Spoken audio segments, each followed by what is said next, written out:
हम सरकारी नौकरी क्यों चाहते हैं? हमें ये समझना होगा। हम सरकारी नौकरी इसलिए चाहते हैं क्योंकि हम ये बात अच्छे से जानते हैं कि हमारे परिवार में हमें एक स्टेबिलिटी लानी है बिल्कुल। और सरकारी नौकरी एक मध्यम वर्ग के परिवार की स्टेबिलिटी का एक बहुत बड़ा कारण बहुत होता बड़ा है। मानना तो है। आप देखिए ना 2023 में अगर ये एग्ज़ाम नहीं करा रहे जी, हैं, तो एक बच्चे को डिमोटिवेशन नहीं आएगा कि यार मैंने 2023 का इतनी मेहनत से 3 साल पेपर खराब दिया। हुए उसके साथ, 2 साल खराब हुए। तो पर ये मुद्दा सिर्फ़ हमारे एक एग्ज़ाम में नहीं हो रहा है इस बीच। मैं आपको कई और एग्ज़ाम गिनवाता हूँ। जैसे डीडीए का अभी कल ही एक नोटिफ़िकेशन आया है जी, सर। इसमें सर एप्लीकेशन फ़ी आप जानकर हैरान हो जाएँगे, ₹2500 एप्लीकेशन फ़ीस है। ₹2500। ₹2500। अच्छा, कौन बच्चा भर रहा है इसको मतलब सर यही डिप्लोमा वाला और यही बीटेक वाला बच्चा है। हेलो शुभम सर, आज हम लोग बड़े गंभीर समस्या के लिए यहाँ पे बैठे हैं। एक बड़ा गंभीर मुद्दा है यूपी में एग्ज़ाम को लेकर के। आपने देखा होगा अभी कई सारे एग्ज़ाम हैं जिन पे बच्चे बड़ा परेशान रहते हैं और ख़ासकर यूपी ट्रिपल एससी पीटी की अगर मैं बात करूँ तो उसके लिए भी बड़े क्वेश्चन रहते हैं बच्चों के मन में। और मैं देख रहा हूँ लगातार आप 8-10 सालों से इंजीनियरिंग वाले बच्चों को पढ़ा रहे हैं और यूपी ट्रिपल एससी में जेईई का एक एग्ज़ाम होता है। जिन बच्चों की बड़ी समस्याएँ रहती हैं, अभी हाल ही में तो आपने देखा होगा 2024 में वैकेंसी आई थी, कोर्ट-वोर्ट का केस चल रहा है। आपने एक वीडियो बनाया था, बड़ा प्यारा-सा वीडियो था मैंने देखा, उसमें ढेर सारे कमेंट थे। तो थोड़ा-सा इस मुद्दे पे डिस्कस करेंगे हम लोग, बच्चों को क्लेरिफ़िकेशन भी हो जाएगा। जो बच्चे बात नहीं कर पाते हैं उस तरीके से, वो सारी चीज़ें उनको क्लियर हो जाएँगी। तो थोड़ा-सा बताइएगा सर इसके बारे में। पहले तो वो बताइए जो आपने वीडियो बनाई थी और ढेर सारे कमेंट आए थे, तो उसका थोड़ा-सा बताइएगा, क्लेरिफ़िकेशन दीजिएगा सर। सर सबसे पहले तो बहुत-बहुत thank you for introducing me. दूसरा सर मैं ये भी बताना चाहता हूँ देखिए मैं पैदा तो यूपी में ही हुआ हूँ। जी। बहुत सारे लोगों को पता है कि मैं उत्तराखंड से बिलॉन्ग करता हूँ। लेकिन I was born in UP जी, उसके बाद हम उत्तराखंड चले गए तो अब उत्तराखंड में ही रहते हैं वाली बात जी। है। लेकिन ऐसा नहीं है कि यूपी को हम जानते नहीं है। यूपी को बहुत अच्छे से जानते हैं लखीमपुर खीरी, सीतापुर, लखनऊ ये सब जगहें जो हैं मैं रेगुलरली यहाँ पे ट्रैवल करता हूँ। तो मैं जानता हूँ कि यूपी में बच्चा जो है प्रिपेयर करते समय किन हालातों में प्रिपेयर करता है। उसके बाद अभी यूपी ट्रिपल एससी की जो वैकेंसी है, अगर आप देखें 2024 में एक आई थी। 2024 की वैकेंसी पर अभी एक बहुत विवाद है कि डिप्लोमा एलिजिबल होना चाहिए या बीटेक एलिजिबल होना चाहिए या दोनों होने चाहिए और मुझे लगता है कि ये मतभेद बच्चों के बीच में बहुत ज़्यादा बढ़ बहुत चुका ज़्यादा, है। बहुत ज़्यादा। इसमें कोर्ट में केस भी चल रहा है। अब स कई बार बच्चे क्या होता है कि बहुत उम्मीदों से हमसे भी ये सवाल करते हैं कि सर क्या होना वही तो चाहिए? कह रहे हैं आपसे पूछेंगे मतलब फ़ेस टू फ़ेस आपसे हो रहा है उस तरह से। तो सर मैं हुँ, आपको सही बताऊँ तो हमारे कहने से कोई फ़र्क ही नहीं पड़ता है, सही मायनों में क्योंकि ये फ़ैसला सिर्फ़ कोर्ट कर सकती है। लेकिन फिर भी सर हम अपने माध्यम से थोड़ा-सा बात पहुँचाने का मतलब वो कोशिश तो करेंगे। वही कोशिश है जी। कि मैं आज के पॉडकास्ट में बच्चों जी। के बहुत सारे जो भी इश्यूज़ हैं उसको उजागर करता हूँ। जैसे अभी मैंने आपने एक वीडियो की मेरी बात करी, उस वीडियो को अगर मैं बताऊँ तो उसमें अभी एक न्यूज़पेपर में जारी हुआ था कि 2024 में करीब 4612 वैकेंसी आई थी और अभी 2025 में भी कुछ वैकेंसी आने वाली है 2300 के आसपास। जी। तो हमने उसके ऊपर एक वीडियो बनाया कि भई और वैकेंसी आ सकती है और जबकि अभी 2024 की वैकेंसी क्लियर का नहीं है, रिक्रूटमेंट पूरा ही नहीं हुआ पूरा है। नहीं कोर्ट केस ठीक है चल ना? रहा है। अभी पूरा तो क्या एग्ज़ाम ही नहीं हो पाया हुँ, है? और उसपे कई सारे बच्चों ने अपनी जैसे राय लिखी क्योंकि देखिए अभी क्या हुआ है कि पहले जो होता था, पहले कुछ इस तरह पेपर होता था कि पहले यूपी ट्रिपल एससी जेईई का एक फॉर्म आता था, आपको भरना होता था और आप पेपर देकर आते बच्चे थे। फॉर्म डालते थे, आप पेपर दे के आए, उसके बाद रिज़ल्ट आया, हाँ। आपका सिलेक्शन है, नहीं है, जो भी उसमें आ जाता था। ठीक है, अभी क्या होता है, अभी पीईटी का पेपर भी एक पीटी का है, हो पहले गया, आपको पहले आपको पीईटी पीटी क्लियर देना करना पड़ता पड़ता है, है। एग्ज़ैक्टली, उसके बाद आप जाते हैं। बिल्कुल। तो इसमें कई बच्चों का जैसे कमेंट है, कई बच्चे लिखते हैं कि सर ये बात तो रेलवे में होनी चाहिए, कुछ कहते हैं सर पीईटी और डिप्लोमा कंपल्सरी होना चाहिए, कोई लिखता है सर कमेंट उसी सेम अच्छा, वीडियो के कमेंट में है सर ये बच्चे मतलब आपस में मतभेद है हाँ, बच्चों के। और कोई कह रहा है पीटी होना चाहिए, हाँ, कोई कह रहा है पीटी नहीं नहीं होना होना चाहिए, चाहिए। कोई कह रहा है डिप्लोमा होना चाहिए, कोई कह रहा है बीटेक होना हाँ, चाहिए। और ऐसे कई लोग कह रहे हैं सर नॉन टेक्निकल पूछा जाना चाहिए, कोई कह रहा है नहीं नहीं पूछ पूछा जाना तो चाहिए। सही मायनों में क्या है मैं एक्चुअली मैं थोड़ा-सा इस पे बात करता हूँ। देखिए, हर किसी का अपना एक पॉइंट है और हर कोई इसमें अपनी-अपनी जगह सही हो सकता है। बिल्कुल, अब अगर जैसे मैं बात करता हूँ देखिए, जब पहले पेपर होता था तो कैसे होता था? पहले ऐसे पेपर होता था और हमारे आज भी बाकी एग्ज़ाम्स ऐसे ही होते हैं। जैसे एसएससी, जेईई हमारा एक स्टैंडर्ड एग्ज़ाम है। हाँ, ये निकाल ठीक है? सकते सेंट्रल लेवल का बिल्कुल, एग्ज़ाम है और उसमें जो पहला फ़ेज़ का पेपर होता है, उसमें कुछ नॉन टेक्निकल के सवाल पूछे जाते हैं, कुछ टेक्निकल सब्जेक्ट्स के सवाल पूछे जाते हैं। ठीक है? और फिर उसके आधार पर आपको पेपर मतलब सिलेक्शन लिया सिलेक्शन जाता है। जाता है। मतलब नॉन टेक्निकल, टेक्निकल दोनों आता है, लगभग हर एग्ज़ाम में आता है, जी, तो इसमें तो कोई वो न मतभेद नहीं है कि नॉन टेक्निकल नहीं होना नहीं चाहिए या होना होना चाहिए, चाहिए, हाँ। होना चाहिए, ठीक है। हाँ, होना चाहिए हाँ, नॉलेज के लिए। नॉलेज के लिए भी होना चाहिए और बहुत ज़रूरी बहुत हिस्सा है ज़रूरी हमारे है। करिकुलम का। लेकिन इसमें जो प्रॉब्लम आई है वो ये आई है कि पहले जब यूपी ट्रिपल एससी का पेपर होता था, तो वो इस तरह से होता था कि पहले उसमें 2 पेपर होते थे। पेपर 1 के अंदर नॉन टेक्निकल के कुछ 175 क्वेश्चन होते थे हाँ, और फिर टेक्निकल के 125 क्वेश्चन टेक्निकल के पूछे लिए जाते थे। टोटल 300 सवाल पूछे उसी दिन जाते थे। पेपर हो जाता था दोनों। हाँ, दोनों एक ही दिन में पेपर हो जाते थे। तो नॉन टेक्निकल भी पूछ लिया, टेक्निकल भी पूछ लिया, बात खत्म हो गई जी, पेपर आपने दे दिया। बिल्कुल। अभी फिर आगे चल के डिसाइड हुआ यूपी में कि भाई जो ग्रुप सी की वैकेंसी होंगी, उनके अंदर पीईटी देना पीटी अनिवार्य देने आने किया। वाले हैं, हाँ, ठीक अभी है? अब 2021 से हाँ, आया था ये। तो इसमें ये हुआ कि भई अब पीईटी का पेपर देना होगा पहले। हुँ, अब देखा जाए तो पीईटी के पेपर के अंदर आपसे जनरल अवेयरनेस, जनरल हिंदी, सारी चीज़ पूछ रहे इंग्लिश हैं, सब कुछ बहुत लगभग हाँ, हर एक चीज़ कवर हो जाती है, पूछी जाती Hindi, reasoning, English, maths, GK, GS सब कुछ पूछ रहा है, यूपी भी पूछ रहा है। है। अब मेरा आपसे एक सवाल है कि जी, जो बच्चा पीईटी देकर जा रहा है, यानी कि वो ये सारे सब्जेक्ट्स पढ़कर गया होगा तभी जी, उसने पीईटी क्लियर बिल्कुल, किया होगा। अब अगर उसने पीईटी क्लियर किया है, जी। तो मेरा आपसे ये सवाल है सर कि क्या जो मेंस का पेपर है, जो पहले ऐसा होता था कि उसमें पेपर 1 और पेपर 2 जो हमने डिस्कस किया होता बिल्कुल। था, उसमें नॉन टेक्निकल के 175 सवाल आ रहे हैं, 125 सवाल टेक्निकल के आ रहे हैं। तो क्या अभी भी सेम एग्ज़ाम पैटर्न होना चाहिए या अब कुछ इस तरह से होना चाहिए कि एग्ज़ाम पैटर्न में बदलाव होना चाहिए था और सिर्फ़ क्योंकि अगर एक बच्चा पीईटी का पेपर क्लियर करके आया, तो नॉन टेक्निकल के सारे सब्जेक्ट्स पढ़कर, उनका सवालों का जवाब देकर उसको क्लियर कर आया। बिल्कुल, बिल्कुल। तो यानी कि फिर मेंस के पेपर में उससे अपना जो इंजीनियरिंग का सवाल है वो पूछा जाना चाहिए। जी। तो आप क्या कहते हैं इस देखिए, मेरा कहने का मतलब यही है कि जैसे मान लीजिए आप पीटी ले लिए, हुँ, आपने बताया पीटी में सारे एग्ज़ाम हो गए, मैं भी पीटी के लिए पढ़ा रहा हूँ, ओके। आप जान ही रहे हैं। तो अगर आपने पीटी का एग्ज़ाम ले लिया है, उसके बाद आप कोई सब्जेक्टिव एग्ज़ाम ले रहे हो, हुँ, जैसे जेईई हो गया हुँ, आपका और भी कई सारे एग्ज़ाम हैं, अगर आप हुँ, एग्रीकल्चर टीए की बात कर लें, वो हो गया या नर्सिंग वगैरह हो गया, लेकिन मेन मुद्दा यहाँ पे जेईई का है, तो मैं जेईई की भी बात करूँगा अभी। जैसे मान लीजिए अगर आप जेईई का पेपर ले रहे हैं और आपने पीटी ले लिया और पीटी में सारी चीज़ें आपने पूछ हुँ, ली हैं, हुँ, भाई सारी चीज़ें पूछ ली हैं। हुँ, अब जो एग्ज़ाम हो रहा है, जो आप सेकंड एग्ज़ाम ले रहे हो, जो मेंस का एग्ज़ाम ले रहे हो, एटलीस्ट उसमें आप जो उनका टेक्निकल वाला पार्ट है ना, हुँ, फिर आप उसी से पूछिए। हुँ, क्योंकि आप ऑलरेडी तो सब सारी चीज़ें पूछ चुके हो ना जी। सर। तो मैं तो यही कहूँगा हाँ, कि जो आप मेंस का एग्ज़ाम ले रहे हो, वो पूरा इंजीनियरिंग पे बेस्ड तो होना कुछ चाहिए। बच्चे सर यही कमेंट में लिख रहे थे बिल्कुल, कि सिर्फ़ टेक्निकल पूछा जाना चाहिए अब तो मेंस में। बिल्कुल कुछ पूछा बच्चे लिख जाए। रहे थे कि नहीं अगर पूछ रहे हैं कोई बात नहीं जी। हुँ, ठीक है, तो हालाँकि अब ये क्या है मतलब कहीं सही मायनों में इस एक पॉइंट पर मैं हुँ, अपनी राय दे सकता हूँ कि अब टेक्निकल होना चाहिए, इसमें भी एक बदलाव होना बिल्कुल। चाहिए। अ, ल जी, बताइए, अच्छा बताइए। इसमें इसमें एक चीज़ ये भी बहुत इम्पोर्टेंट है कि बहुत से बच्चे इस बात को लेकर परेशान हैं। हुँ, होता ये है कि पीईटी लागू हुआ। आप कुछ कहते हैं होना चाहिए, कुछ नहीं होना चाहिए, तो देखिए कोर्ट ही डिसाइड आप कर सकता बताइए फिर इस पे मैं बड़ी अच्छी बात बोलूँगा, पीटी को लेकर के मेरे मन में है। ठीक है। जी।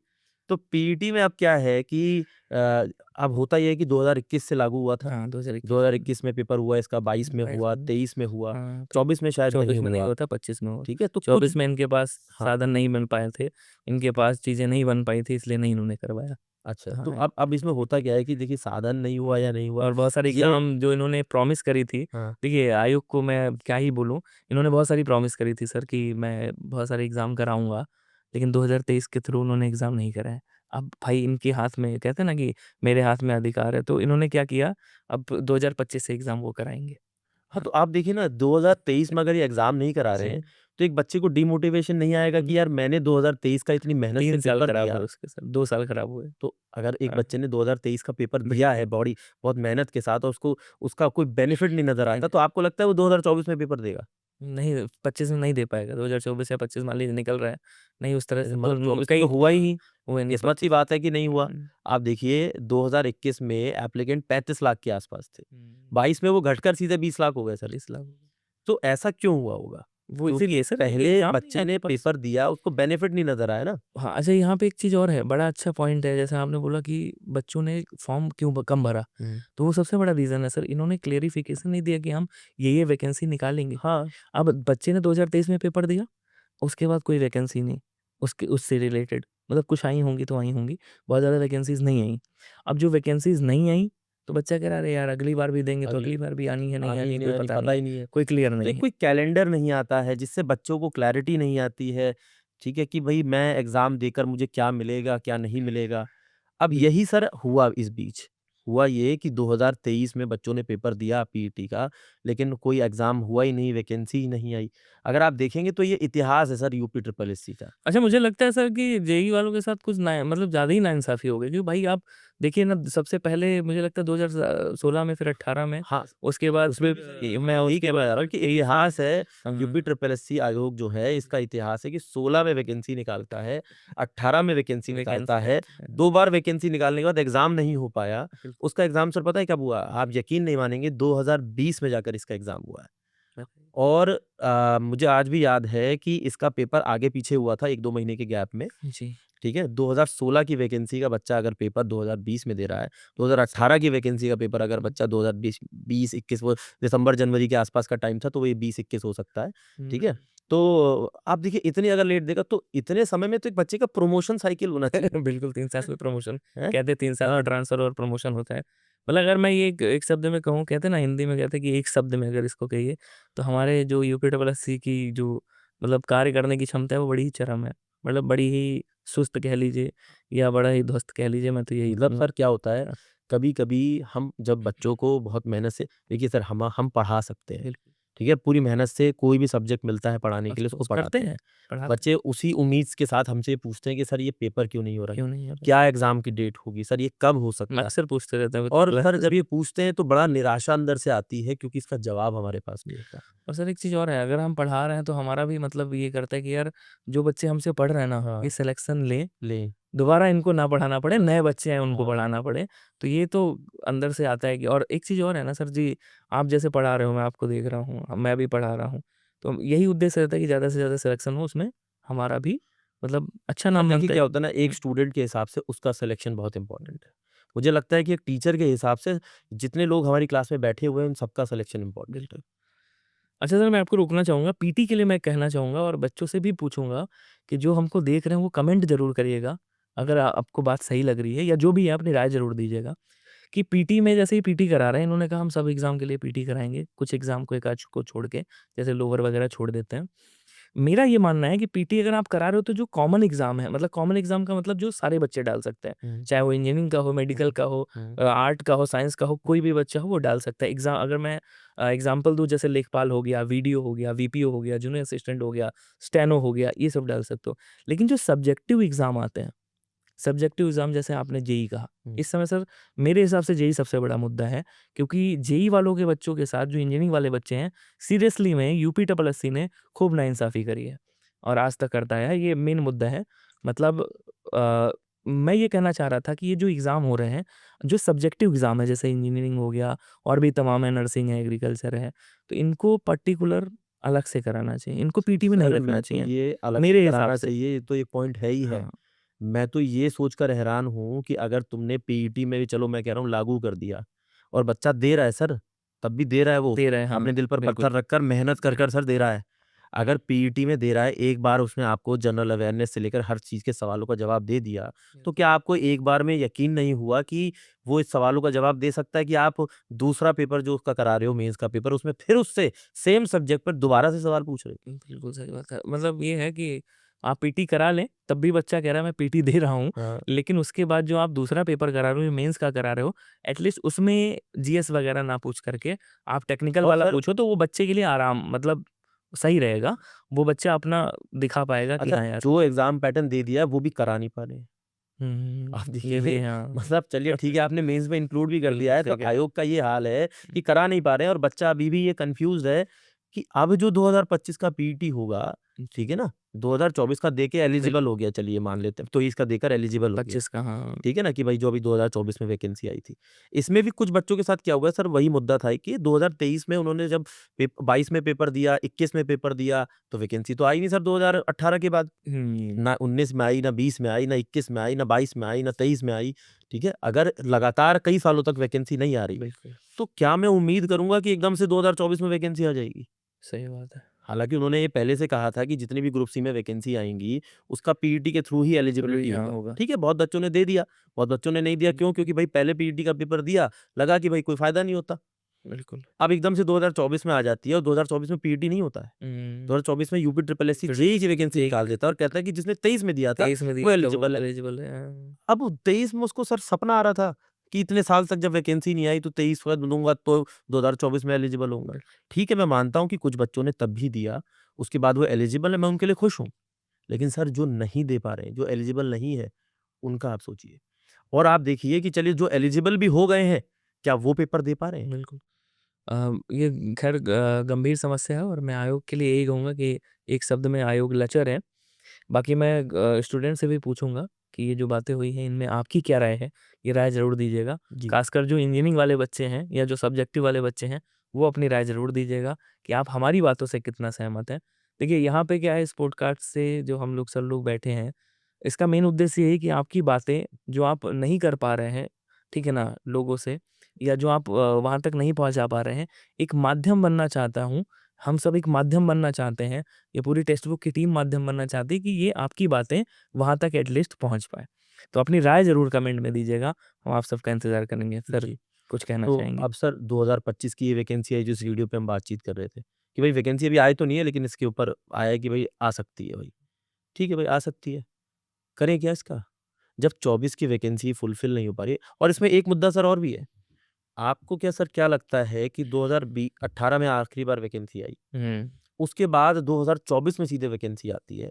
इस बीच वैकेंसी अच्छा, जितनी 18 होती के बाद 24 में? हाँ, एक्चुअली मुझे सच में जेईई मैंने मतलब उतना नहीं वो देखा सर था। यही तो मैं तो वो मैं बड़ा द कि 18 से 24 मतलब बहुत बड़ा गैप है। हाँ, सर बहुत से बच्चों की तो एलिजिबिलिटी क्राइटेरिया से वो बाहर हो गए होंगे। ऐज भी बाहर हो गई होगी। वही ऐज की वजह से बाहर हो गए होंगे। हाँ, ठीक है? भाई एक तो ये भयंकर है। समस्या और दूसरी समस्या ये है कि सर एक साथ 4,612 वैकेंसी आती है जिसमें हुँ। बहुत सा बच्चा एलिजिबल ही नहीं हो पाता है।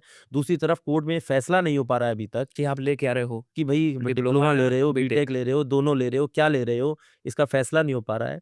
ठीक है? तो भई ये फैसला भी समय से होना चाहिए। बिल्कुल। मतलब ये तो बच्चों ने केस फाइल किया है कि यूपी ट्रिपल एससी को कहो कि भई एलिजिबल क्या है, क्या नहीं है, तय करो भई। तो मेरे को तो लगता है कि ये यूपी ट्रिपल एससी को अगर वो खुद नहीं तय कर पा रहा है तो भैया कोर्ट से तय करवा ले कि भई ठीक है, तू बता दे यार। ठीक है? मतलब हो ही नहीं पा रहा है। तो अच्छा, अभी तक उसका फैसला कोई हाँ, नहीं अभी है। सर इसकी लेटेस्ट डेट थी सर 25 सितंबर अच्छा, 25 सितंबर कि को भई फैसला हाँ, आना था। फैसला आना था, इस पे डिस्कशन होना था। हुँ, लेकिन कोर्ट में इतने केस चल रहे हैं कि हमारा यूपी ट्रिपल एससी का जो केस है, वो ऐसी नंबरिंग पे लगा हुआ है, हुँ। उसका नंबर ही नहीं आ पा रहा। वैसे भी मुझे लगता है कोर्ट को ये पता है कि यूपी डब्ल्यूएससी की अक्सर जो हर दूसरी वैकेंसी है, वो कोर्ट में जानी है। ये अच्छा। ऐसा होता है, यूपी डब्ल्यूएससी में ऐसा है, इस समय चल रहा है। हाँ, हर दूसरी तीसरी वैकेंसी कोर्ट में जानी है। तो उसमें सबसे बड़ा मुद्दा जेईई का है इस समय। सर लेकिन सर मुझे लगता है कि ये थोड़ा-सा निराशाजनक हो जाता है। बिल्कुल है सर। इसलिए हो जाता है सर क्योंकि जब इतने लंबे-लंबे समय में वैकेंसी आएगी, तो बहुत लोगों को सर देखिए हम सरकारी नौकरी क्यों चाहते हैं? हमें ये समझना होगा। हम सरकारी नौकरी इसलिए चाहते हैं क्योंकि हम ये बात अच्छे से जानते हैं कि हमारे परिवार में हमें एक स्टेबिलिटी लानी है बिल्कुल, और सरकारी नौकरी एक मध्यम वर्ग के परिवार की स्टेबिलिटी का एक बहुत बड़ा कारण बहुत होता है। बड़ा माध्यम है। जी, बिल्कुल। ठीक है? आप देखिए जब मैं बात करता हूँ कि सर मैं यूपी की बहुत सी जगहों से बहुत वाकिफ़ हूँ। जी। जैसे मैंने सीतापुर की बात करी, हुँ, लखीमपुर की बात हुँ। करी। लखीमपुर के आगे यहाँ पर जाते हैं पलिया मैं पड़ता है आपको एक। बता दूँ, मेरा जो डिस्ट्रिक्ट है वो भी लखीमपुर ही है। मैं अच्छा। वहीं का हूँ। हाँ, हाँ, तो जी। लखनऊ तक इस बेल्ट में मैंने काफ़ी मूवमेंट किया है ज़िंदगी में। फिर ये अगर इधर से इधर चले जाते हैं क्योंकि मैं हल्द्वानी से आता हूँ, तो हल्द्वानी से आगे बढ़िए, फिर बरेली लग जाता है, जी, जी। यूपी आ जाता हुँ, है फिर, ठीक है ना? तो ये पूरा ही रीजन ट्रैवल किया और मैंने देखा है कि सर बहुत दिक्कतें हैं सर और बच्चों के लिए सरकारी नौकरी एक माध्यम है जिससे वो अपने परिवार को आगे बढ़ा सकते हैं, सही उनके लिए बहुत कुछ कर सकते हैं। अगर वो मौका ही नहीं मिलेगा, तो कैसे कैसे होगा सर? करेंगे? और अगर मौका मिल रहा है तो उसको ग्रैब नहीं कर पा ग्रैब रहे हैं नहीं कर क्योंकि आयोग उसको कंडक्ट नहीं करा कंडक्ट रहा नहीं है उस तरह या से क्लेरिफ़िकेशन नहीं दे रहा कि यार अभी आपने एक बड़ी समस्या बताई भाई बीटेक या डिप्लोमा हुँ, क्या ले रहे हो ये बताया नहीं। बताया ही नहीं। बताया नहीं तो बच्चे कोर्ट पहुँच गए। हाँ, अब वैकेंसी अटकी हुई है, अच्छी खासी वैकेंसी 4612 आई थिंक। बताइए वो वैकेंसी फँसी पड़ी है। उसके बाद आप ये नहीं कर रहे हो कि हम एग्ज़ाम कब ले रहे हैं हुँ। या हमारा जो है क्या मतलब इसका सिलेबस क्या होना चाहिए। तो उस जी, तरह चलिए से सिलेबस तो चलिए फिर भी एक पता है कि चलो सिविल इंजीनियरिंग का बाकी जगह है, इलेक्ट्रिकल का बाकी जगह जो आता है सब्जेक्टिव यूपी आएगा। पे वो यही है थोड़ा वही बहुत आता है। जीके, जीएस पूछेंगे आप, कंप्यूटर वगैरह पूछेंगे। ठीक है, चलिए सिलेबस इतना बड़ा मुद्दा नहीं भी है, लेकिन एक कंसर्निंग पॉइंट इसमें मुझे और नज़र आता है जी। कि 18 के बाद अगर 24 में वैकेंसी आती है, तो क्या ये वैकेंसी 4612 एक दिन में बन गई? नहीं सर। हर साल कुछ ना कुछ बन रही बिल्कुल। होगी। यानी कि यूपी ट्रिपल एससी इस बात में भी असक्षम है कि वो हर साल अपनी वैकेंसी को रिलीज़ नहीं कर पा रहा है। बिल्कुल। अच्छा एक चीज़ मैं पूछूँगा सर यहाँ पे आपको, अगर एज़ ए इंजीनियरिंग मतलब आपसे मैं पूछूँ चूँकि आप इंजीनियरिंग वाले बच्चों को पढ़ाते हैं तो उस माध्यम से पूछूँ, अगर आपको आयोग को सीख देनी हो, तो आप क्या देंगे? मौलिक साहब, मैं उनको पढ़ा दूँगा कंस्ट्रक्शन प्लानिंग एंड मैनेजमेंट, क्योंकि इनको प्लानिंग की बहुत बड़ी ज़रूरत है। I mean UP triple SC तो उसमें सच में कंस्ट्रक्शन हटा दूँगा, हाँ, प्लानिंग एंड मैनेजमेंट सिखा देंगे भाई। यूपी ये ट्रिपल एससी प्लानिंग में इस समय बड़ा फेल है सर। क्योंकि इसीलिए मैंने आपसे कर क्वेश्चन पाते हैं ना, मैनेज कर हाँ, पाएँ। इसीलिए आपसे क्वेश्चन ये पूछा मैंने। नहीं, बहुत बढ़िया ठीक है ना, और एस्टीमेट कॉस्टिंग भी थोड़ी-सी पढ़ानी पड़ेगी, क्योंकि इनका एस्टिमेशन भी खराब है, बहुत क्योंकि ज़्यादा, 6-6 साल में तो एस्टिमेट कर पा रहे हैं कि भाई कितनी वैकेंसी बहुत होगी। ज़्यादा। तो अब मैं मतलब मेरे को ये नहीं समझ में आ रहा है कि 4612 आती है 2024 में, और फिर एकदम से 2025 में फिर 2000 मतलब 2300 वैकेंसी के आस-पास आने की संभावना बनती है। मेरे मन में एक सवाल खड़ा होता है कि क्या इतनी वैकेंसी 1 से 2 साल के दरमियान क्रिएट हो गई? हुँ, क्या ये जो इतने साल जो बीच में छूटे हैं, इसमें कोई वैकेंसी नहीं थी? हाँ, मतलब और पहले अगर भी आनी इस चाहिए थी। और फिर मेरे को इसमें से एक सवाल और बनकर आ रहा है जी, कि अगर 24 में 25 में एक साथ इतनी वैकेंसी आ रही है, तो क्या 25 और के बाद जो 26 और 27 आएगा, उसमें नहीं आएँगी? उसमें आएगी नहीं आएगी? भाई मुद्दा तो यही है कि भाई आप 18 के बाद 24 में दे रहे हो। हाँ, यही तो है ना हाँ, 18 के बाद 24 में। अब ये इतना गैप मतलब 4 साल इधर और 2 साल उधर 6 साल का लगभग गैप हो गया लगभग जो भी है 4-5 साल का गैप। और उसके बाद अब कितना गैप होगा कुछ नहीं कुछ पता नहीं है। पता। क्योंकि मतलब आगे का कुल आपने मिला बताया नहीं के है। हम इस पॉडकास्ट के माध्यम से मैं बस इतनी बात कन्वे करना चाहता हूँ कि अगर कोई भी काम का इंसान जो इस पे कुछ कर सकता है। देखिए, बिल्कुल, बहुत सारे बच्चे उम्मीद करते हैं कि टीचर्स हो सकता है इसमें कुछ हमारे लिए कर सके, क्योंकि उनके सामने बड़ा बिल्कुल सही माध्यम एक बात। टीचर ही होता है कहीं न कहीं, ठीक है? हुँ, लेकिन मैं आपको बता दूँ, मतलब कि हमारे पास ऐसा कोई विकल्प नहीं है कोर्ट के अलावा। स्टूडेंट और टीचर मुझे लगता है दोनों ही एक ही जगह पे खड़े हैं, हुँ। कोर्ट के आगे, और उसमें भी बस ये है कि टीचर्स के बाद एक एक उस उसके पास एक प्लेटफ़ॉर्म है, हाँ, जहाँ से वो आपकी बातें रख रख सकता है। सकता है। बिल्कुल। ठीक है? हुँ, तो इसीलिए हम इस पॉडकास्ट के हुँ। माध्यम से बच्चों की बातों को रखने की कोशिश कर रहे हैं कि ये मतभेद जो है बच्चों के बीच में क्रिएट हो रहा है। हाँ, अभी कि आपने एक बताया बच्चा दूसरे कमेंट बच्चे आपने से पढ़ा लड़ था। रहा है कि डिप्लोमा होना चाहिए या एक बीटेक होना चाहिए, पीईटी होना चाहिए या नहीं होना चाहिए, कि कौन एलिजिबल होना चाहिए, कौन नहीं होना चाहिए। ये मतभेद बच्चों के बीच में होते ही नहीं, अगर आयोग अपना काम सही से काम करता। सही से कर रहा होता है, एग्ज़ैक्ट सही मायनों में अगर मैं सारी बातों की एक बात करूँ, तो बात आयोग के सही तरीके से काम ना करने की है। अगर यही काम ये सही त आज आप देखिए, क्या एसएससी, जेईई में कोई मतभेद है? या हाँ, आरआरबी, जेईई में कोई मतभेद है? अगर वो अपना काम सही से जब कंडक्ट नहीं करा पाते हैं, तब थोड़ी दिक्कतें आती हैं। उसमें भी ओके। इस बार जब बहुत आवाज़ उठाई गई हाँ, है, इस तब बार तो जाकर काफ़ी एसएससी ज़्यादा कुछ हुआ अपनी चीज़ों को प्रोटेस्ट ठीक कर रहा वगैरह है। एसएससी में हुआ देखा मैंने। और रेलवेज़ में भी देखिए, अरे रेलवे में सर, ये मुद्दा सिर्फ़ हमारे एक एग्ज़ाम में नहीं हो रहा है इस बीच। हुँ, मैं आपको कई और एग्ज़ाम गिनवाता हूँ। जैसे डीडीए का अभी कल ही एक नोटिफ़िकेशन आया है सर। जी। इसमें सर एप्लीकेशन फ़ी आप जानकर हैरान हो जाएँगे, ₹2500 एप्लीकेशन फ़ीस है। ₹2500 ₹2500। अच्छा, कौन बच्चा भर रहा है इसको मतलब सर यही डिप्लोमा वाला और यही बीटेक वाला बच्चा सर। मतलब पहले बीटेक पढ़ के आया है लाखों रुपए हाँ। खर्च करके उसके बाद अगर वो एग्ज़ाम की तैयारी कर रहा है, ₹25 ₹2500 सर। यूपीएससी की फ़ीस ₹200 है एप्लीकेशन फॉर्म की। सोचिए आप, जो कि सबसे बड़ा एग्ज़ाम है, हाँ। इंडिया का सबसे बड़ा एग्ज़ाम यूपीएससी और उसमें ₹200 है और ठीक इंजीनियरिंग का है। और फिर सर 2500 2022 में सीरियसली भी कर ये एप्लीकेशन फ़ी ₹1000 थी अभी तक। हुँ, ₹1000 भी ज़्यादा ही थी, जी। लेकिन किसी ने, इंजीनियरिंग के बच्चे ज़्यादा कुछ कहते नहीं हैं, तो ठीक है, वो वाली बात हो जाती है कि किसी ने कुछ कहा नहीं, चलो चलाते रहो, एआई ठीक भी है। सोचता है अरे यार हाँ, इंजीनियरिंग वाले हैं, हाँ, खूब बढ़िया मोटा मतलब पैसा दे के हाँ, पढ़ के आए हैं, हाँ। खूब अच्छा-सा फीस दे के आए तो हैं सर 2500 और का ले कोई लेते मतलब हैं। नहीं बनता। फिर अभी आप देखिए, आरआरबी ने अपना पेपर कंडक्ट कराया जेईई का 2024 में। उसकी वैकेंसी भी आपको बता देते हैं सर, 2018 के बाद 2024 में आई है। वाह भाई साहब! वहाँ भी वही हाल है। वहाँ भी वही हाल है सर। और ख़ास बात आपको बता दूँ कि 2024 में जब वैकेंसी आई, पेपर कंडक्ट हुआ, तो एक शिफ्ट का पूरे एग्ज़ाम री-एग्ज़ाम हुआ सर। क्यों री-एग्ज़ाम हुआ? सर शिफ्ट 1 में जो 50 सवाल आए, वो सेम 50 सवाल, पहले 50 सवाल शिफ्ट 2 में थे। जबकि कहा जाता है कि इंजीनियरिंग जो है हमारा आधार रहता है। इंजीनियरिंग ही आधार है और आप उसी को जो है तोड़ रहे हो, उसी को अब सर कर रहे इसमें हो। देखिए, जी, यहाँ पर रुके नहीं ये। अच्छा, इसके बाद अभी और भी है। हाँ, इसके बाद और भी है। जी, इसके बाद ये पेपर करवाते हैं, री-एग्ज़ाम करवाते हैं, या जो पहली शिफ्ट का पेपर होता है, ठीक है? उसमें भी एक एग्ज़ाम में सर टेक्निकल के मान लेते हैं 100 सवाल थे। उस 100 सवालों में से जब ऑब्जेक्शन फाइल किए गए, जब आंसर की आई, तो 15 क्वेश्चन एक शिफ्ट से, 18 क्वेश्चन एक शिफ्ट से डिलीट किए गए हैं सर। अच्छा डिलीट कर दिए गए। डिलीट कर दिए गए बाद में कि भई हम इसका आंसर देने में सक्षम हैं, ओह! या फिर जो आपने ऑब्जेक्शन लगाया है, क्या उसको बच्चों तो को अब उसको सही गलत साबित करने की बजाय ऐसा करते हैं, हटा ही देते हैं।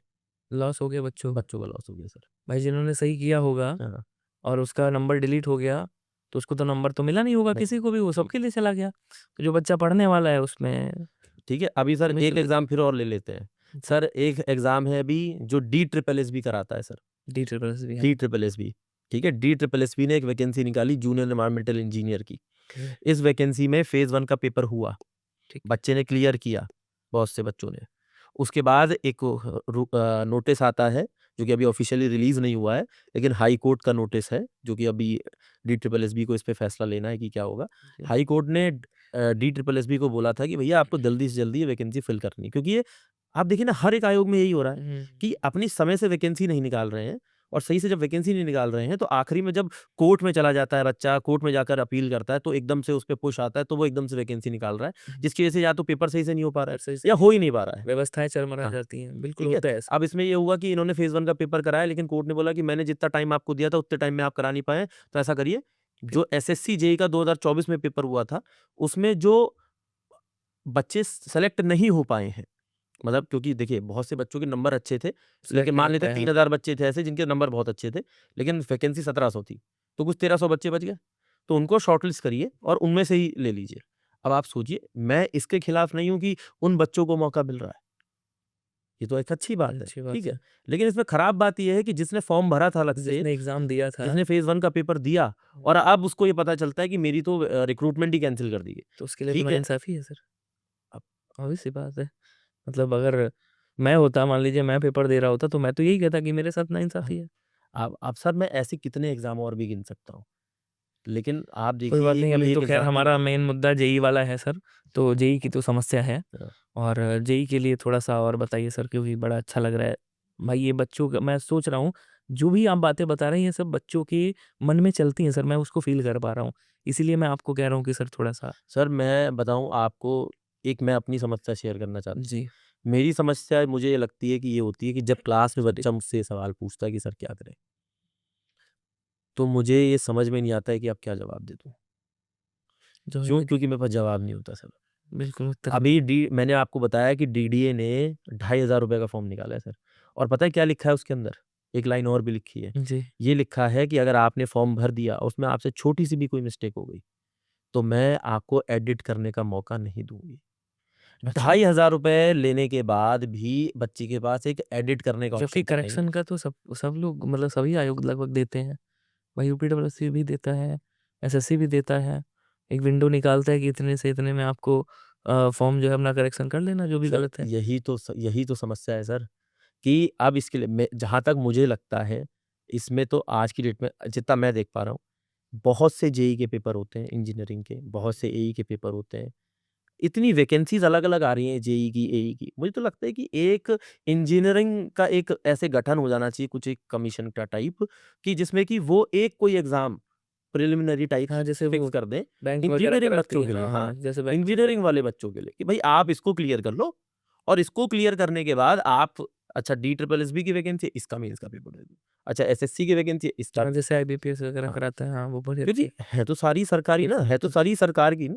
सही। तो सरकार को जितनी भी कोई भी वैकेंसी निकालना चाहता है उस कमीशन के पास जाए, उस कमीशन के पास जाकर अपनी वैकेंसी लिस्ट करा दे। लिस्ट इससे क्या होगा बच्चे को, एक तो आप देखिए कितना समय वेस्ट होता होगा एक बच्चे का, हुँ। कि वो एसएससी का फॉर्म अलग भर रहा है, डीडीए का फॉर्म अलग भर रहा है, इसका अलग भर रहा है, हर किसी को फीस अलग-अलग दे रहा है। इसमें ये होगा कि सेंट्रल को ऐसा कुछ करना चाहिए कि अपना स्टेट के साथ हाँ, में स्टेट के साथ बना करके कॉम्बिनेशन, कॉम्बिनेशन बना जैसे यूपी करके ने बोला कि भाई पीटी का दो क्योंकि सारी वैकेंसी मैं निकालता हूँ, आप कई सारी देते हो। आप जब स्टेट लेवल पे इस चीज़ को कर सकते हो, आप सेंट्रल के लेवल पे क्यों नहीं कर सकते हो? बिल्कुल, आप वन नेशन वन टैक्स की बात तो करते हो, आप तो वन वही नेशन वन एग्ज़ाम की बात वन क्यों नहीं एग्ज़ाम की करते हो? बात कर लें। तो वहाँ पे ये मुद्दा ये कह सकते हैं कि सर लैंग्वेज का ये है। अगर लैंग्वेज का है तो उसका भी आसान सा तरीका है। भाई एसएससी कराता है ना, रास्ता ऑल निकाला इंडिया रैंक पे जाए तो होता है। बहुत रास्ते हैं सर। बिल्कुल। रास्ता निकाला जाए तो बहुत रास्ते हैं, जी, जहाँ पर जी, कोई बात ही नहीं करना चाहता, किसी का कोई ये मुद्दा ही नहीं है एग्ज़ैक्टली, अगर, तो फिर होगा कैसे सर? बिल्कुल। तो इंजीनियरिंग वालों के साथ तो सच में बड़ी समस्या है, इसीलिए हम बैठे थे और अच्छी बातें बताई आपने। लेकिन मैं बच्चों से भी पूछना चाहूँगा कि अगर आपके मन में कोई सवाल है, तो शुभम सर से डायरेक्टली कमेंट बॉक्स में आप पिन कर सकते हैं। वो सर तक सवाल पहुँच जाएगा और अपनी राय ज़रूर दीजिएगा, जो हमारी बातें हुई हैं, वो राय ज़रूर दीजिएगा। सर, तो अब मैं तो बस यही चाहता हूँ कि जी, अभी जैसे बीच में मैंने जब ये हुआ डीडीए का हुआ ऐसा कुछ, तो मैंने एक ट्विटर पे ट्वीट भी लिखा डीडीए को लेकर कि भाई आप इस चीज़ पर काम कीजिए, ठीक है? और इसकी जो फ़ीस है वो कम होनी चाहिए, हुँ। ठीक है ना? अभी इससे पहले आप देखिए आरआरबी का एक ड्राफ्ट जारी हुआ है जिसमें कि आप उसको कह सकते हैं बहुत ऑफ़िशियल है या नहीं क्योंकि अभी नोटिस 2025 का जारी नहीं हुआ है। उसमें दिखाया गया है कि जो वैकेंसीज़ हैं हुँ, हुँ। वो करीब आप मानकर चलिए 2570 के आस-पास दिखाई जा रही हैं। आप देखिए एक आईआरटीएसए एक कम्युनिटी है, एक एसोसिएशन है। हुँ, जी। ये रेलवे को एडवाइस करती है कि कितनी वैकेंसीज़ आनी चाहिए या कितनी पोस्ट क्रिएट होनी चाहिए। अच्छा। इनकी एडवाइज़री कमिटी ने रेलवे को ये रिकमेंड किया है कि 10,000 पोस्ट और भी जो हैं वो क्रिएट होनी चाहिए जेईई के लेवल पर। और आपको एक चलिए अभी तो आप 5-6 साल से हैरान हो रहे थे, जी, आपको एक और भी बड़ी हैरानी की बात जी। बताते हैं। अच्छा और भी है कुछ अभी? हाँ, एक सीनियर सेक्शन इंजीनियर होता है सर रेलवे में। ओके, सीनियर सेक्शन इंजीनियर की आखिरी बार वैकेंसी आई थी सर 2015 में। अभी सर 2015 25 चल रहा है सर। भाई साहब 10 साल और सर मुझे ये तो आईआरटीएस से क्या लिखता है रेलवे को? जी, लिखता है कि जो ये सीनियर सेक्शन इंजीनियर है इसकी 8,500 पोस्ट वैकेंट पड़ी है। खाली है इसको समय से भरा जाना चाहिए। और वो भर नहीं रहे हैं। ना 2024 में उसका कोई ज़िक्र था, ना 2025 की जो डिटेल्स आ रही हैं उसमें कोई ज़िक्र है। अच्छा ऐसा तो इसमें भी होगा मतलब यूपी जेईई में भी आपने बताया था ना कि खाली होते रहते हैं हाँ, और मैंने सुना कि अधियाचन भी आता रहता है हुँ। जेईई के और वहाँ भी वैकेंसी नहीं निकाल रहे हैं उस तरह से। सर मैंने आपको ये चीज़ पहले ही कही कि सर जी, ये एक एग्ज़ाम का मुद्दा नहीं रह गया है अब। ये पता नहीं क्या हो रहा है, इस चीज़ को समझना पड़ेगा। मुझे लगता है कि जब तक इसमें सरकार इन्वॉल्व नहीं होगी तब तक इसमें मुझे नहीं लगता कि कोई चीज़ हो पाएगी। तो मैं यही चाहूँगा कि अगर कोई सरकार का मेन आदमी इस पॉडकास्ट को देखता है और बच्चों की प्रॉब्लम को समझता है, समझना चाहिए। तो एग्ज़ैक्टली। कहीं न कहीं इसके ऊपर कोई एक्शन होना चाहिए, आयोग तक ये बात भेजनी चाहिए। देखिए, आयोग तक बात भेजने का मतलब अगर मैं ये कहूँ कि कैसे ये जा सकता है पॉडकास्ट हमारा, तो वो बच्चों के ऊपर डिपेंड करता है। जितना आप शेयर करोगे, उतना लोगों तक आपकी बात पहुँचेगी और शायद हमारी बातें वहाँ तक पहुँच पाएँ और आयोग को कुछ नसीहत मिल पाए। वैसे कहते हैं आयोग हर आयोग ज़िद्दी लगभग होता है और यूपी ट्रिपल एससी तो उसमें कुछ ज़्यादा ही है। लेकिन फिर भी अगर आप लोग चाहें, तो क्या से कुछ नहीं, क्या हो सकता है? देखिए सर, मैं एक चीज़ और भी इसमें एड्रेस करना चाहता हूँ, जैसे बात पहुँचाने की है। जी। कई बार आपने देखा होगा इसको ट्विटर पर लिखा जाता है, मैंने कहा कि जैसे मैंने ट्विटर पर लिखा, तो बिल्कुल, कई लोग ये कहते हैं कि ट्विटर पर लिखने से क्या होता है? मैं आपको बताता हूँ सर क्या होता है। जितने भी प्रोफ़ेशनल लोग हैं, ज़्यादातर वो अपने ट्रांसलैटर प्रोफ़ेशनली ट्विटर पर अपने आप को बिल्कुल, प्रेज़ेंट रखते प्रेज़ेंट हैं। रखते हैं। तो होता ये है कि जब आप ट्विटर पर कई लोग इस चीज़ को मिलकर रखते हैं, तो वो ट्रेंडिंग हो जाता है और सारे समाज में जितने भी लोग हैं उस कम्युनिटी से रिलेटेड, वो सब देखते हैं कि भई क्या हो रहा है? लोग किस चीज़ के लिए बोल रहे हैं? ठीक है? क्या एक्चुअली में मुद्दा है? ठीक है? तो वो जब वो नज़र आने लगता है, तो एक एक्टिवनेस आती है उस टॉपिक के ऊपर कि भई ये प्रॉब्लम चल रही है। इस चीज़ को लेकर प्रॉब्लम चल रही है और तब वो कहीं न कहीं एक प्रेशर बिल्ड होता है। ठीक है? तो होना इस चाहिए। हाँ, इस तरह से तो ये शेयर करना इसलिए इम्पोर्टेंट नहीं है कि ये वीडियो जो है 4 लोगों तक और पहुँच जाए। इसलिए इम्पोर्टेंट है जब 4 लोगों तक पहुँचेगी, तब वो 4 लोग मिलकर हो सकता है कि अपनी बात को ट्विटर के माध्यम से या किसी न किसी माध्यम से अपनी रखेंगे। वहाँ तक देखिए, एक पहुँचा तरीका जैसे क्या है कि आप रोड पर उतर गए, यहाँ पे रोड पर जाके तोड़-फोड़ कर दी, ये कर दिया। क्या ये करने से हमारा ही खुद का नुकसान नहीं है? बिल्कुल है, क्योंकि ये नुकसान हमारा इसलिए है क्योंकि ये क्योंकि देश देश हमारा हमारा है, है। ये टैक्स हमारा है, टैक्स हमारा है। उसी के ये पैसे से हमारी ही सारी मेहनत चीज़ें बनती से हैं। आप सब और बिल्कुल, जितने भी लोग यहाँ पर काम कर रहे हैं, सबकी मेहनत से मेहनत से ये बना पब्लिक हुआ है। प्रॉपर्टी, ये रोड, ये एग्ज़ैक्टली, बस, ये सब कुछ बनती है। उसको अगर हम अपनी हाथों से तोड़ देते हैं, तो हम अपना ही नुकसान है। नुकसान जो जो नेपाल में हुआ सर, हाँ, वो उनका खुद का ही नुकसान खुद था का सर, नुकसान है। नेपाल ने भाई है अपने कि देश नहीं? का नुकसान किया उन्होंने। तो अगर हम इस तरह की कोई भी चीज़ करते हैं, तो वो नुकसान हम अपना ही करते हैं। बिल्कुल कर लेकिन हम एक बहुत अच्छे समाज से आते हैं हमारी संस्कृति ऐसा नहीं कहती है। और एग्ज़ैक्टली, अगर आप देखें तो हम इंजीनियरिंग बैकग्राउंड या किसी भी इस तरह के बैकग्राउंड से आते हैं, तो वो हमें यही सिखाती है कि हम जी। अपनी बात को एक बहुत बेहतर तरीके से भी रख सकते हैं। ये बहुत पॉडकास्ट भी सारे बच्चों माध्यम की हो बातों को सकता है, रखने का एक बिल्कुल। माध्यम है और ट्विटर से लेकर इस तरह की जो पोस्ट है, वो भी अपनी बात को ही रखने का एक माध्यम है। जब ज़्यादा से ज़्यादा लोग इस बात के ऊपर बातचीत करेंगे, एक क्लैरिटी के साथ बातचीत करेंगे, तो हो सकता है इसके ऊपर कुछ हो सके। नहीं, बहुत अच्छा सर, बहुत बढ़िया रहा और बहुत अच्छा बताया आपने। ख़ासकर इंजीनियरिंग वाले बच्चों की जो समस्याएँ आपने उठाई हैं, सीरियसली वो हैं। मतलब आप जैसा आपने बताया 2018 से इधर 25 आ गया, 24 में वैकेंसी आई हैं। तो इतना जब गैप होता है ना सर, तो बच्चा टूट जाता है पढ़ने के बाद कि वो क्या करे। तो कई प्राइवेट सेक्टर में भागते हैं, लेकिन कई लोग जो हैं एक सपना होता है ना सर कि मैं ये डिप्लोमा या मैं ये बीटेक करने के बाद मुझे सरकारी नौकरी ही लेना है। तो वो कहीं कहीं न कहीं हम अपना जो है सपनों को बच्चों को तोड़ रहे हैं सब, मतलब आयोग क्या कर रहा है बच्चों के सपनों को चूर-चूर कर रहा है, मैं ये कहूँगा। बस यही है कि इस तरह के मुझे लगता है कि जो कन्वर्सेशंस हैं, कहीं न कहीं बच्चों को क्लैरिटी देते हैं। और होते भी रहना चाहिए। अगर आपको लग रहा है कि ये जितना भी कन्वर्सेशन हम लोग के बीच में हुआ है और आपको सही लगा है तो बताइएगा। ऐसे चलते रहेंगे और भी पॉडकास्ट हम लोग करते रहेंगे अगर आप लोग साथ में रहे तो। ठीक है सर। हाँ, तो बस मैं यही कहना चाहता हूँ कि बच्चे अगर इस वीडियो को शेयर करते हैं और ऐसे लोगों तक पहुँचाते हैं, जिससे कि इस मुद्दे के ऊपर कोई बातचीत हो सके, तो मैं बातचीत करने के लिए भी तैयार हूँ। बिल्कुल। ठीक है ना? जहाँ बोलेंगे वहाँ खड़े होकर बोलने के लिए तैयार हूँ। लेकिन वो तभी मौका मुझे मिलेगा या किसी को भी मिलेगा, ठीक ये है? ज़रूरी ज़रूरी नहीं बात कि है वहाँ मुझे ही तक मिले, पहुँचे। जिसको भी बिल्कुल। मिले, क्योंकि it is not about me, it is not about anyone else, it is about the student who aspires to be a government servant in coming future, ठीक है ना? It is about his success. हाँ, बिल्कुल। ठीक है sir. तो बिल्कुल पहुँचाइएगा बातों को और अपनी राय ज़रूर कमेंट में दीजिएगा। बाकी मिलते हैं नेक्स्ट पॉडकास्ट में। आप लोग का अगर साथ रहा तो फिर से आपसे मुलाकात होगी। Thank you so much. नमस्कार।